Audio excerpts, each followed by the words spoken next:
Hi friends, welcome to our channel. సినిమాల్లో బిజీగా ఉంటూనే వెబ్ సిరీస్ చేస్తున్న నటి ప్రియమణి.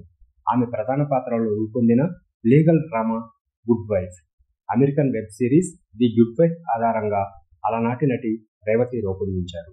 ఓటీటీ జియో హాట్స్టార్లో స్ట్రీమింగ్ అవుతున్న ఈ వెబ్ సిరీస్ ఎలా ఉందో తెలుసుకుందాం. అడిషనల్ అడ్వకేట్ జనరల్ గుణశీలన్ తరుణికలది అన్యోన్య దాంపత్యం. వీరికి 2 సంతానం. అందరికీ ఆదర్శంగా నిలిచింది ఈ జంట. తర్వాత అవమానాలు ఎదుర్కోవాల్సి వస్తుంది. సెక్స్ కుంభకోణం ఆరోపణలతో గుణ jail పాలవుతాడు.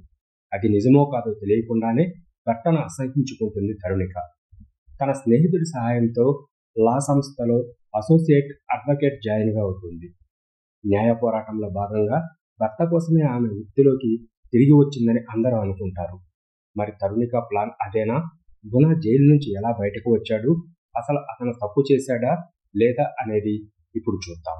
Legal drama, court room drama, ఇలా పేరు ఏదైనా ఆయా నేపథ్యంలో కథలపై ప్రేక్షకుల ఆసక్తి ఎక్కువగానే ఉంటుంది.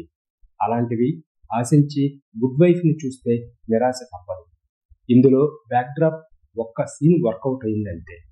తమ అన్యోన్య దాంపత్యానికి పూర్తిగా గుణ దంపతులు సెలబ్రేషన్ చేసుకోవటం, అదే సమయంలో ఆరోపణల కారణంగా గుణ వార్తల్లో నిలవటం, పోలీసులు అరెస్ట్ చేయటం, ఆయా సన్నివేశాలతో సిరీస్ ఉత్కంఠంగా ప్రారంభమైంది.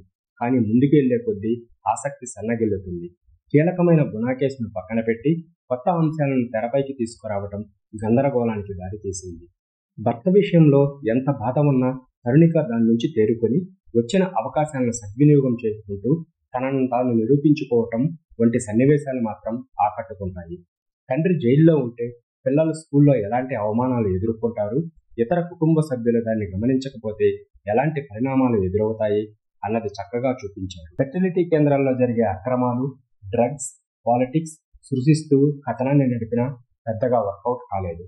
ఒకానొక సమయంలో అసలు తరుణిక ఎవరి కోసం న్యాయవాదిగా మారింది అన్న సందేహం ప్రేక్షకుడికి కలుగుతుంది. బెయిల్పై గుణ బయటకు రావడాన్ని సింపుల్గా తేల్చేశారు. మంచి ట్విస్ట్తో సీజన్ 2 ఉందని హింట్ ఇచ్చారు.